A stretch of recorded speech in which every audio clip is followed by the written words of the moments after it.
Hi, and welcome to a very special edition of Wright Virtual Visits. I'm Anna Kaplan, Executive Director of Great Cliff, and I'll be your host today, leading you through an episode focused on 8 Wright sites that have been recognized as UNESCO World Heritage Sites. We chose the month of July for this episode as it marks the anniversary of these 8 sites being inscribed to the UNESCO World Heritage List by the World Heritage Committee, which happened in July 2019. And not only was this monumental in terms of Frank Lloyd Wright's legacy, but this marked the first modern architecture designation on the UNESCO World Heritage List in the United States. Of the 1,092 World Heritage sites around the world, this group of Wright sites are among 23 sites in the United States. So today we'll be hopping from coast to coast and hearing a little about each of these 8 sites, first honing in on Wright's materials choices, and next on his use of light in these spaces. Before we go any further, let me start by thanking my partner in the 2023 edition of this program, Eric Rogers of the Frank Lloyd Wright Building Conservancy, who is behind the scenes today, making sure everything goes smoothly and your questions are answered. As always, please add any comments, questions on the Facebook thread, and Eric will be sure to catch those. Also, a huge thank you to Allison Wong and Forever Ready Productions. We would not be able to run such a polished program without Forever Ready's professional support. With this being halfway through our season with Forever Ready, being such a valued partner, we are going to take this opportunity to play a brief video about the production firm and the services they offer. You know that feeling you get when something inspires you? The kind of feeling that inspires you to act? That's where we come in. We tell mission-focused stories tailored to your goals. Our collaborative, efficient, and service-oriented creativity simplifies all your video needs.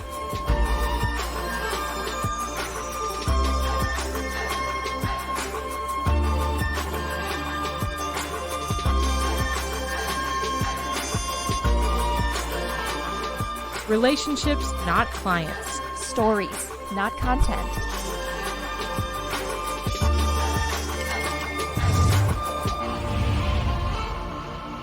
Forever Ready Productions.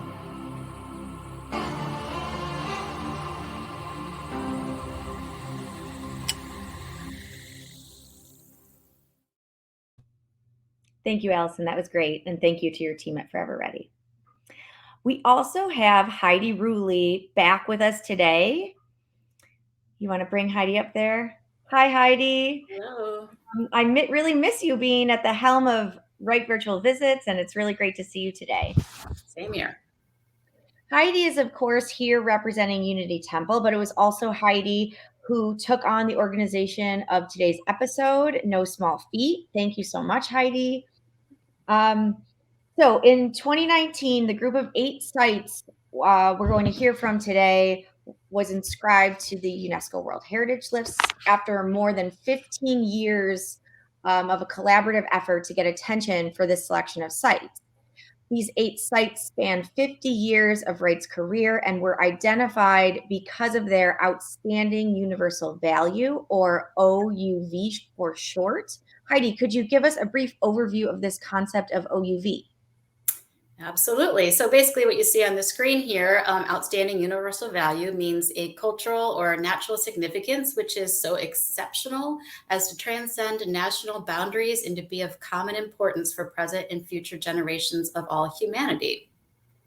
Now, for this particular series, Outstanding Universal Value, the 20th Century Architecture of Frank Lloyd Wright entails 8 properties that have figured prominently in shaping the course of architecture, playing a definitive role in the development and evolution of modern architecture in the first half of the 20th century.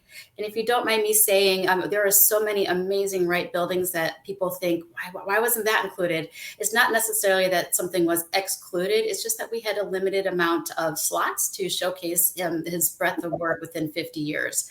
And that ended up being these 8. Great. Thank you, Heidi.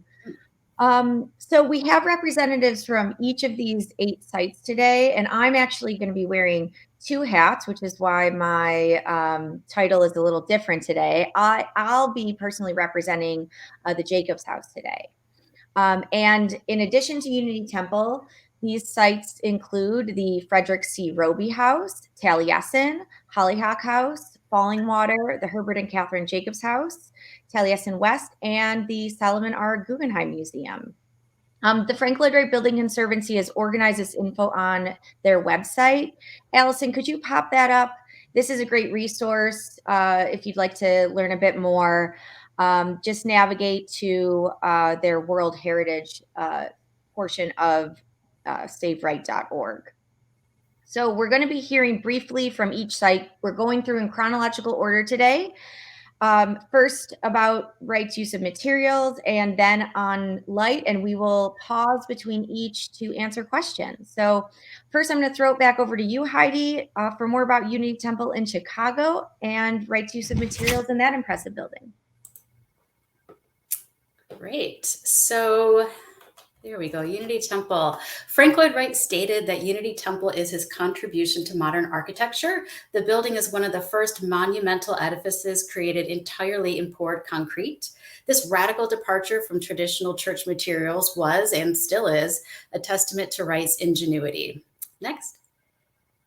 Unity Temple was literally built from the ground up. Concrete was poured into place in wood molds, cured, the next layer poured, and so on. This process resulted in the presence of wavy lines on the facades of the building, the surface of which was even more textured in its original state than we see today. Most, but not all, of Unity Temple was poured in place. Some elements, such as these load-bearing columns that resemble abstracted hollyhocks, were cast off-site and then installed as complete units. Next. By the 1970s, Unity Temple was facing some dire problems with cracked concrete surfaces. Frank Lloyd Wright's son, Lloyd Wright, specified a new technology called shotcrete, which is a spray-on concrete, like you see here, that covers the building, providing a skin to reinforce the building's structure. The shotcrete disguised the old wavy pour lines and has a slightly smoother finish. Now, the interior of Unity Temple is filled with various building materials, including concrete, of course, as well as textured plaster, colorful washes covering the walls, and miles of oak wood trim, creating a visual playground for the viewer. Great. Thank you, Heidi. Mm-hmm. And we're staying in Chicago and heading over to the Roby House, constructed in 1910. And we're hearing today from Sarah Holian, who is a curator at the Frank Lloyd Wright Trust. Thank you, Anna. Roby House was not Wright's first use of elongated Roman brick, but it's where he mastered the use of this building material to emphasize the strong horizontality of this late prairie-style structure. Next. Each long, slender brick, measuring about 1.5 inches high by 11.5 inches long, is flecked with black iron spots that provide texture and reflect glints of light on the brick's face. As laid in the wall, the bricks are each set in a row, using darker, reddish-colored perpends, that is, the mortar vertically parallel between the bricks, while the lighter-colored mortar is used for the beds, above and below each brick, and it's slightly raked in about 1/4 inch to create the appearance of a seamless line running from one end of the structure to the other. Next, please. Wright's use of Roman brick, along with the gray stone caps and footers of the walls and cantilevered roof lines, all work together to underscore the horizontality of Roby House. Thank you, Sarah. Next up, we have Taliesin in Spring Green, Wisconsin, and we have Ryan Hewson with us today, the Director of Preservation at Taliesin. Hi, Ryan. Hi, Anna. Thank you. So here in this picture, what we're seeing is just a section of Taliesin. I want to talk a little bit about obviously the materials that make it up. So that the bottom level, we see limestone that was quarried on the river bluffs, and we'll talk about that a little bit later.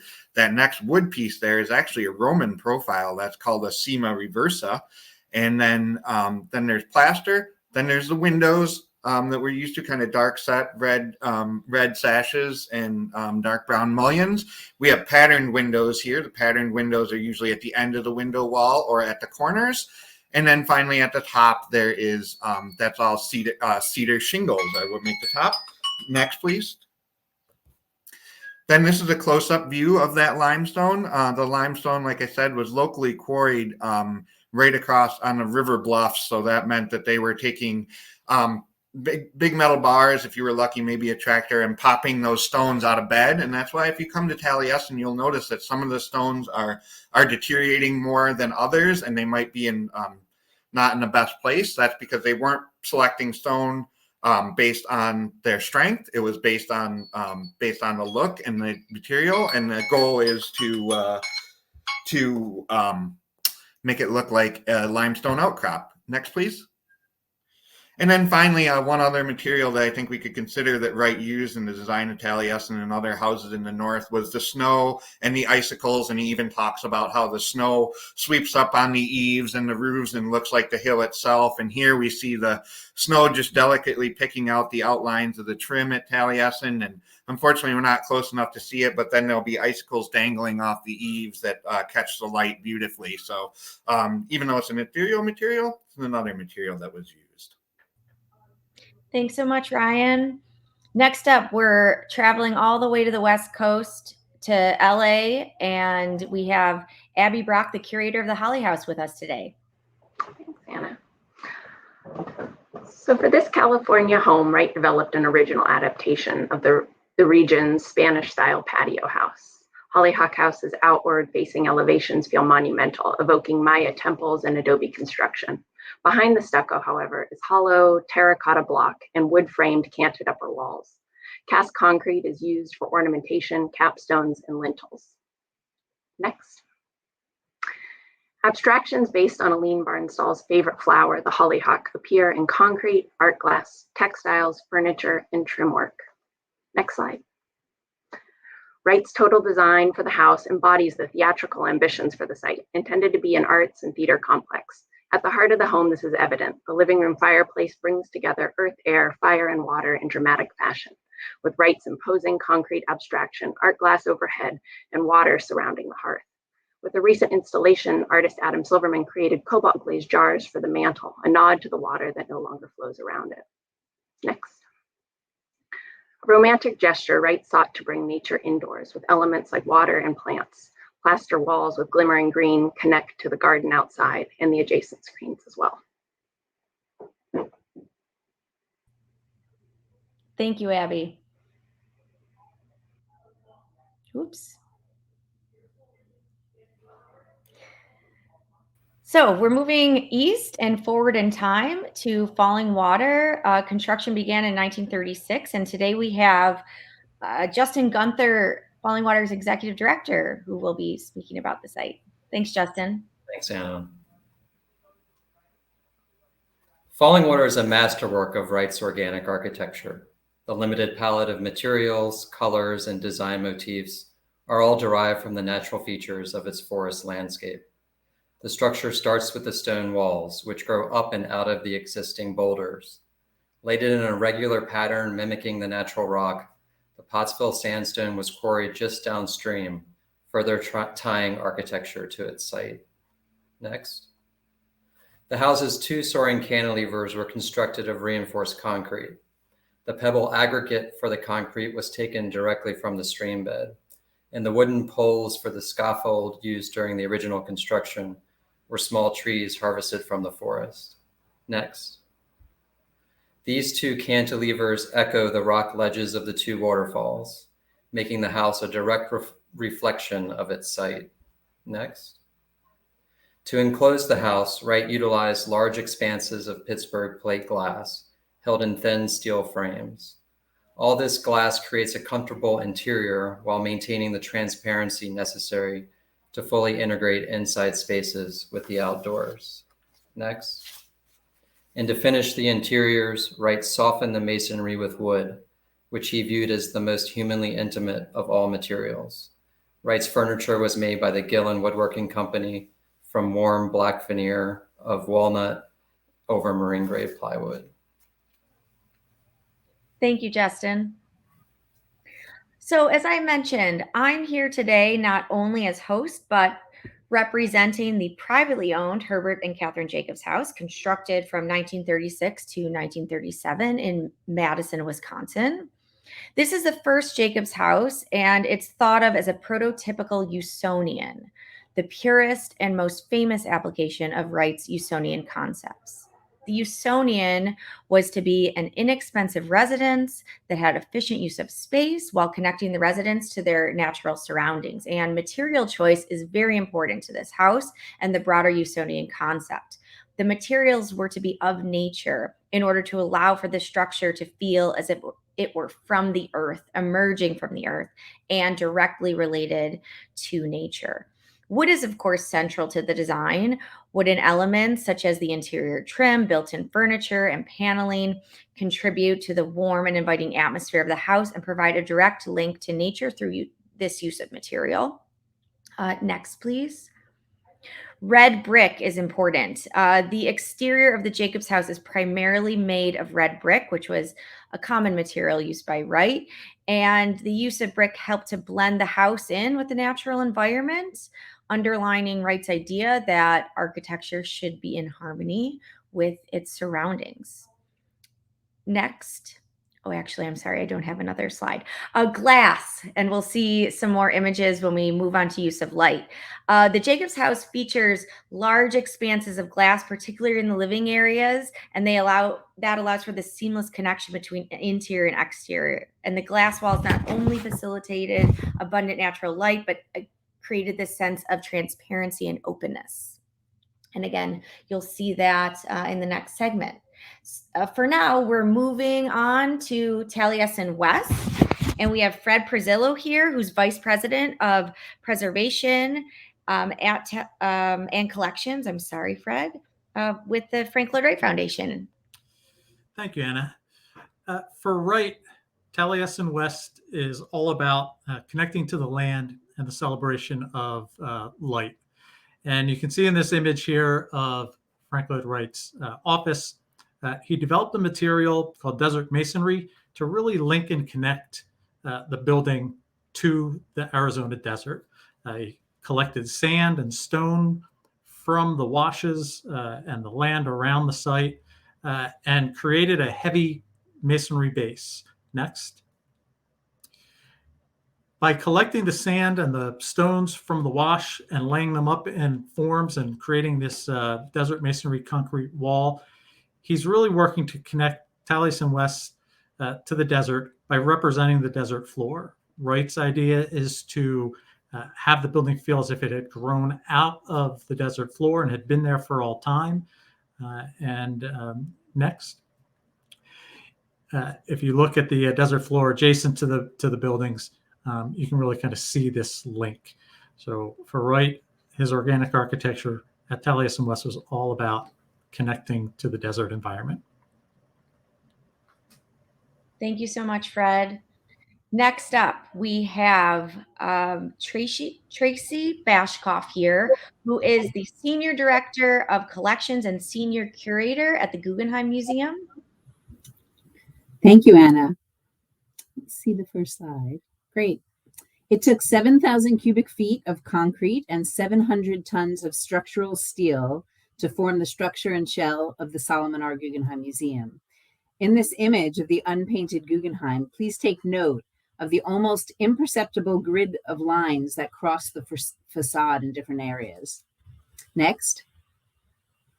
These are the traces of the plywood forms, and you see some of those forms here, that shaped the sweeping curves of the building. The building is comprised mostly of reinforced pour-in-place concrete, but the construction also included the use of gunite, a material and technique that was at the time typically limited to infrastructural projects like tunnels and swimming pools. Next. Gunite, or also known as shotcrete, is sprayed onto a plywood form to create a strong, lightweight concrete that provides structural flexibility and has impressive strength to weight ratio and was perfect for the curving outer walls of the museum. Next. These forms left an imprint in the facade of the building. This didn't please Frank Lloyd Wright, and he wrote in 1958 to the contractor George Cohn saying so. Cohn, though, who supported the visibility of these markings, stated that perfection was not in the nature of the material he was working with, and he advocated for the inherent architectural honesty that these lines provide. And you can still see them today, even through the painted surface of the museum. Thank you. Thank you, Tracy. I love seeing these historic images. And as you can see behind me, I have an image of Wright at the Guggenheim. Probably one of the last pictures taken of him. Can we get Heidi up here? Because before we move on to our next section, but I'd also like to keep Tracy. I love how the presentation was bookended by Wright's innovative use of concrete. And I don't want to put you two on the spot, but maybe we could talk a little bit about the changes in 50 years that you might be aware of, from Unity Temple to the Guggenheim Museum. Yeah, well, I know Tracy has a lot of great information about the Guggenheim, but I did find it interesting when she was speaking, and just as you mentioned, the 8 sites are bookended by very similar materials, but very different buildings. And I find it interesting that in the 1970s, the gunite or the shotcrete was brought back to Unity Temple to recover the service, as I talked about, and provide some stability. Moving forward to the Guggenheim, that's just what he started with, and so clearly, that technology was considered important for the buildings at that time. Right. I mean, it was I think a pretty daring move in '59 to apply it for the building, and it has held up well over the years, and you deal with it as well. But we had a major restoration in 2005 through 2007 that dealt with any issues from the gunite, but it's really been so characteristic of Frank Lloyd Wright's building in our case. Great, thank you so much. All right, we're going to move on to our next section, but real briefly, we did have a question related to falling water. And Justin, when you were giving your presentation, I noticed that picture of the hatch, and I actually don't want you to answer the question. Instead, I would like to encourage everyone to watch last month's episode where we got really intimate with that space, which is, just such a magical part of the building. Wonderful. Thanks, Justin. All right, Heidi, let's go back to you at Unity Temple and hear about the use of light. Okay, well, Wright believed that sun acceptance in building means that wall surfaces eagerly take the light and play with it until sunlight blends the building into place with the creation around it. That was a modified quote from Wright. But here he engaged multiple sources to admit daylight in the auditorium of Unity Temple. And the daylight is enhanced by electrical light with hanging pendants with globes and cubic sconces on the walls. Next. The 4 otherwise dark stairwells at each corner of the auditorium were designed with slot windows to shine light at the bottom and the top of the stairs for better visibility. Next. Throughout Unity Temple, as we see here in the main lobby, light penetrates leaded glass windows, creating shadows that dance all over the floors, walls, and ceilings, which shift dramatically as the sun rises and sets. Oh, you know what? Go ahead and skip to the next one. Okay, back to the auditorium. We get a glimpse of the 25 art glass ley lights that are inset in deep wells, forcing the sunlight to bounce off the wells and down to the space below. Here we see how multiple sources of light convene to create a vivid and colorful aesthetic, further enhancing the already stunning design. It really is incredible how light animates Unity Temple. Thank you, Heidi. Mm-hmm. Moving on to Sarah at the Roby House in Chicago.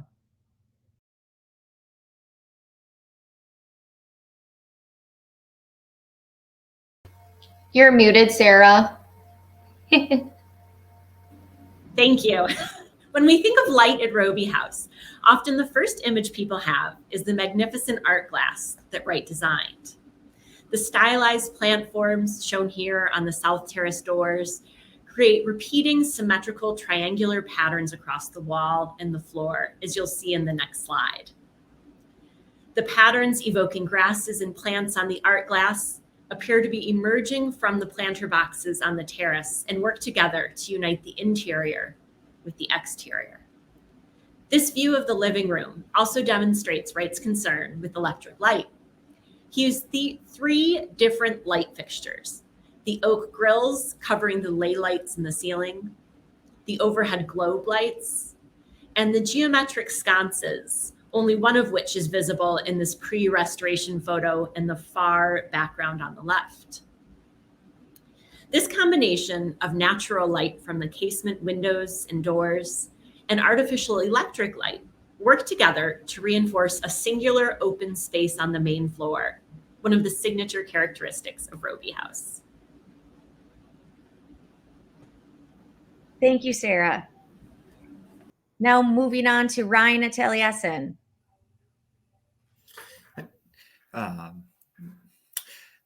Hello. So this is we often talk about Taliesin and Taliesin West being the laboratories, and this particular skylight you're seeing here is actually not on tour. It's behind the little kitchen.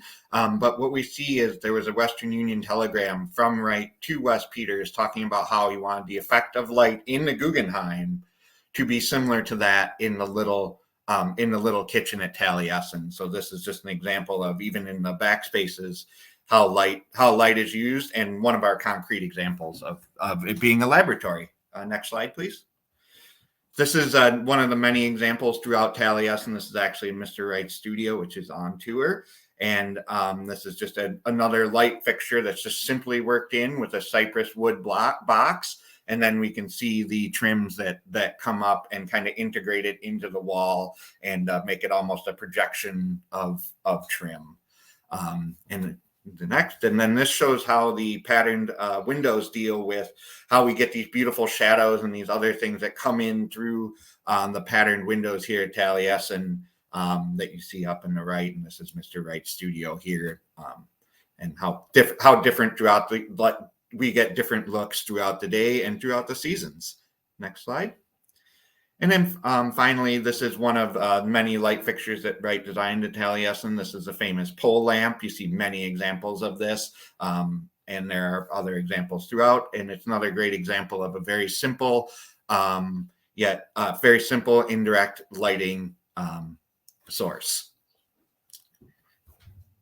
Thank you, Ryan. I love how you included the pole lamp. Next up, we are moving over to LA and Hollyhock and Abby. Great. So situated at the top of Barnstall's 36-acre Olive Hill property with its panoramic city views, Hollyhock House's main axis runs east-west down the length of its center patio. This orientation results in dramatic light changes throughout the day, with light flooding into Barnstall's east-facing sleeping porch at dawn, creating striking shadows in the patio's north colonnade as the sun moves over this outdoor living space, and in transforming the west-facing living room at sunset. Next. Pictured here, the west facade comes to life at that golden sunset hour. The soft, warm light saturates the earth tone plaster and plays across the cast stonework. Next. The effect inside is even more dramatic, washing the living room in a golden light, creating long evening shadows through the art glass windows, running along the carpet, stonework, and walls. The copper flake and the green plaster wall shimmers. It is a theatrical space, embracing California's natural beauty in the way that Wright saw fit for Barnstall, a theater producer and a woman who was really ahead of her time. Back to that glorious green plaster, apparently. Thank you, Abby. Your pictures are just gorgeous. Now we're moving over to Falling Water with Justin. Thanks, Anna. Falling Water's interiors are a balance of compression and release, shelter and exposure, light and dark. Wright uses large expanses of glass to direct views to the outdoors and to blur boundaries between inside and out. Natural light is controlled by wide overhanging roof slabs, and indirect fluorescent tube lighting reflects off the ochre ceilings to produce a soft, warm, diffuse light. Next. The steel window frames create pattern views of the landscape, and on sunny days, raking light carries those patterns onto interior surfaces, like the floor here in Edgar Kaufman Sr.'s bedroom, as dramatic shadows. Next. On the exterior, a different play of shadows is in effect. The flat surfaces of the reinforced concrete act like projection screens. Slight breezes animate the concrete surfaces with moving shadows of leaves and branches. Next. There's also a play of light with the stream below, with changing reflections of form and light on the water's surface. And when the sun sets at dusk, all reflections on the glass window walls vanish, and the house becomes fully transparent. To the Kaufmans, this transformed the house into a floating Japanese lantern in the forest. Thank you, Justin. I love those shadows in Edgar's bedroom. All right. So back to the Herbert and Catherine Jacobs house. These are those windows that I was talking about. Wright believed in creating harmony between the natural environment and the built space, as we know, and he designed the Jacobs house to maximize this use of natural light, integrating it seamlessly in the design. And these clear story windows are one of the prominent features of the house. There's an extensive use of them, and they're placed high in the walls, allowing natural light to flood the interior spaces. They create this sense of openness and bring in ample daylight, as you can see in this interior photo. Overall, Wright's use of lights and building materials in the Jacobs house showcases his design philosophy of creating organic and harmonious spaces that celebrate the interplay between nature, light, and architecture. Thank you, Allison. We're going to pass it over now to Fred at Taliesin West. Thank you. When we talk about Wright's use of light at Taliesin West, we really focus on two things: daylighting and shadow play. So when Wright came to Arizona in 1938, started construction, there were no utilities on the site. He had to really depend on traditional building and use of daylighting. He was only in Arizona in the winter. The weather was fine, so he created these great pavilions within they could do their work. So he just strung canvas between beams. He loved the filtered light that came through the canvas. It eliminated glare, it eliminated shadow, and it was just perfect for drafting. So he was out there, middle of nowhere, able to really take advantage of the sun during the day and create beautiful spaces. Next. He used the canvas not only in the workspaces, but also in his residence. This is an image of Wright's garden room. And we see two things here. On the right side of the image, you see, again, those canvas panels filtering the light into the space, creating a beautiful environment. And then on the left-hand side of the image, you see the classical use of the dentils along the long line of the beam. And, when the sun hit the dentils, it created beautiful shadow play on the ground that you see on the ground on the right. Wright's using kind of daylighting and beautiful use of the shadow. Wright said, in the desert, the sun is omnipresent. How do you celebrate the sun? Through shadow play. Next image. And here in the original dining room of the campus of the property, we see a large clear story right down the middle of the space. He uses the decorative wood elements, these butterfly-shaped elements within the skylight. The skylight runs north-south, so as the sun tracks east to west over the sky, these shadows of these little butterflies dance across the floor. So wonderful use of shadow and light at Taliesin West. Thank you so much, Fred. Now we are moving on to our final site here, and back to Tracy, who is in Manhattan at the Guggenheim. Thank you. We're going to start with a photo of from our photographer, David Heald, his beautiful architectural photography of the oculus of the museum that caps the rotunda space of the museum. Frank Lloyd Wright intended for the Guggenheim Museum's rotunda to be bathed in natural light. In October 1955, he wrote to James Johnson Sweeney, the director of the museum at the time, and he said, "Even though the directors' fraternity have decided that highly specialized, studiously fixed light is the thing for painting, this museum of ours affords every opportunity to mingle, modify, stultify, or proliferate any desired or imaginable quality of light." Next slide. The museum's oculus is often covered, most often covered, by a system of fabrics that diffuse and filter natural sunlight. But on rare instances, usually when there's sculpture in the building and the intentions of the curator and the artists and the conservation department's needs all are met and align, we allow for the condition for the oculus to be completely uncovered, like you see here in the 2006 David Smith sculpture exhibition. And it's really a moment of special experience in the building. Next slide. Another instance was during the Jan Vo exhibition, where the artist very much wanted the oculus uncovered, and it was.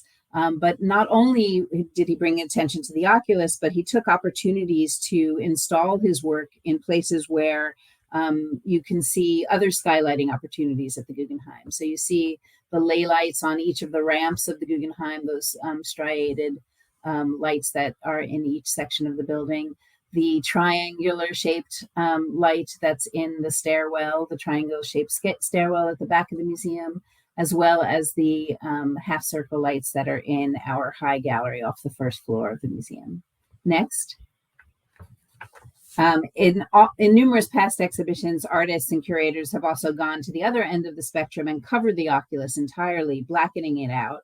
I must say that gesture is never really intended as a negation of the architecture, but it's rather artwork driven. And so you see the Sai Kuo Zhang exhibition here on the left from 2009, and Wu Tsang's recent 2021 exhibition where the artist turned the whole rotunda into a film and sound sculptural space.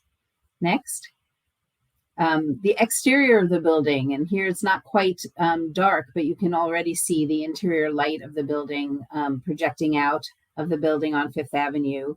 And so just to end with another quote, Frank Lloyd Wright passed away just months before the completion of the building in '59, but his widow recounted her first impressions as she approached the museum by car and said, "The miracle of Fifth Avenue stood as a spirit from another world, glowing with golden bands of light, moving upward in an ever-widening spiral." Thank you, Tracy. I don't want you to go anywhere just yet because I have a question for you. Uh-oh. I personally have always been fascinated by the tension between the architecture and the exhibition spaces at the Guggenheim, especially knowing that trends in contemporary art have very different, requirements and sensitivities than they did in the late 1950s. And I'm wondering if, when you discuss the fabrics on the Oculus, was this something that Wright himself had considered, or is this new technology? From what I know, I don't think that it was considered by Wright. I think that, we do have some natural protection from the amount of light that comes in because of the way, what we call the bays, the little areas, the little cells of the museum that the art is installed in, the way those are set in.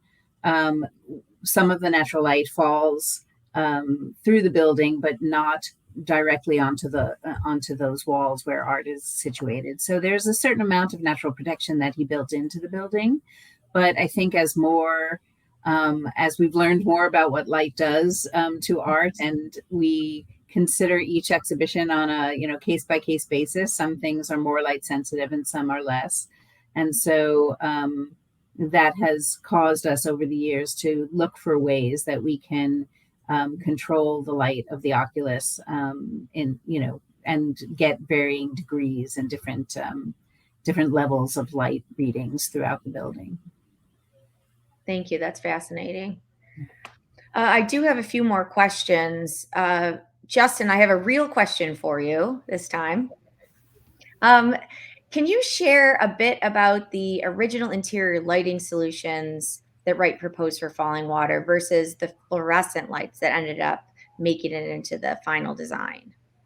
Yeah, so I mean, all of the lighting fixtures in Falling Water, be they task lighting or indirect lighting that was hidden behind screens or above cabinetry, it was all to be incandescent bulb lighting originally. And then, of course, with the 1939's New York World's Fair, fluorescent tube lighting was introduced.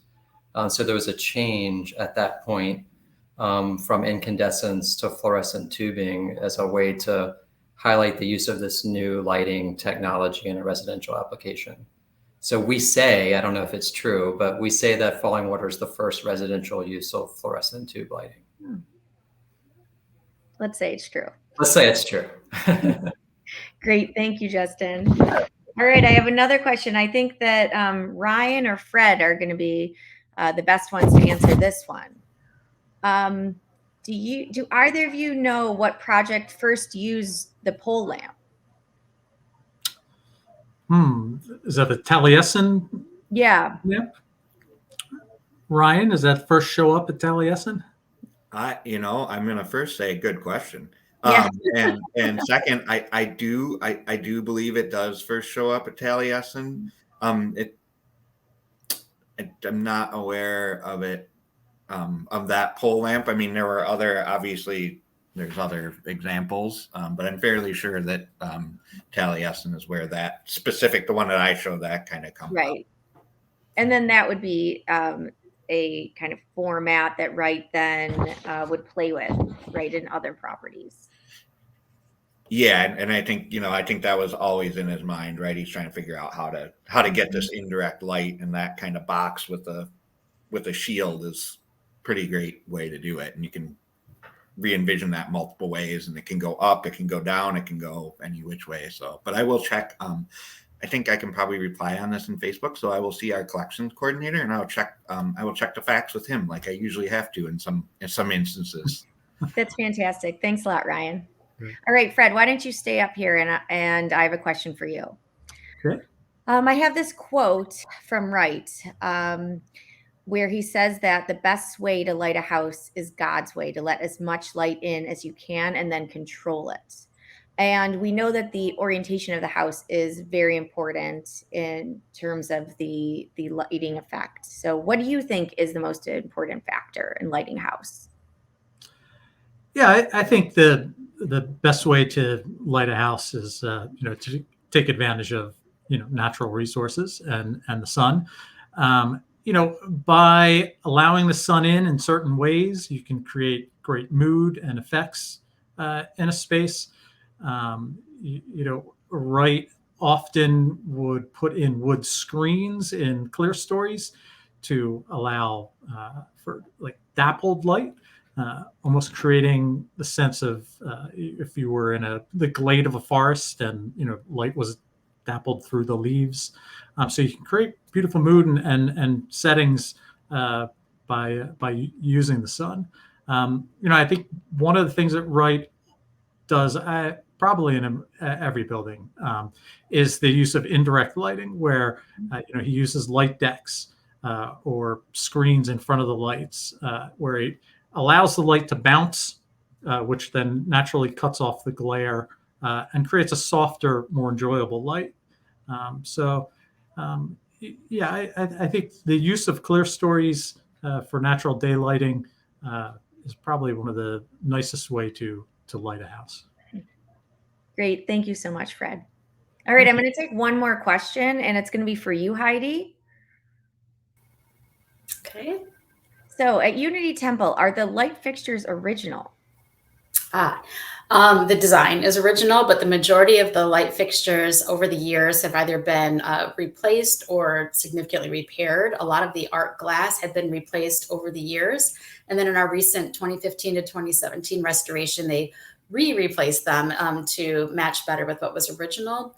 So either they were significantly restored or rebuilt at some point. And do you know how the building is oriented and how when the sun rises and sets, it affects the shadowing of the interior? Yeah, so Unity Temple is on a somewhat small, mostly urban lot, and it faces north. So the auditorium, the one we all typically look at, is on the north side of the building. We have the lobby in the center with east and west doors, and then Unity House on the south. So some of those photos I showed, particularly the one in the lobby where the shadows are streaming over the floor. When the sun rises on the east, it goes through those east doors, and when it sets, it goes through the west. And then a lot of the same interplay of light happens in the auditorium as well. Great. Thank you, Heidi. All right. So, as always, this program exists as an educational tool and to build awareness about Frank Lloyd Wright and his legacy. And we're really hoping that many of you will visit the publicly accessible sites in person. Allison, could you please put up that slide that we have that shows websites where you can find out more information on each site's tour offerings and other programs? And you can plan your traveling now. It's worth it to get to all of these sites. And thank you so much for tuning in today. As always, the recording of this and all past episodes are available at savewright.org. We look forward to seeing you next month when we'll be traveling virtually to the Westcott House in Springfield, Ohio. And we have an important change to the schedule. That episode will now go live a bit earlier in the month on Thursday, August 3rd, same time, same place. So take care, and we'll see you then.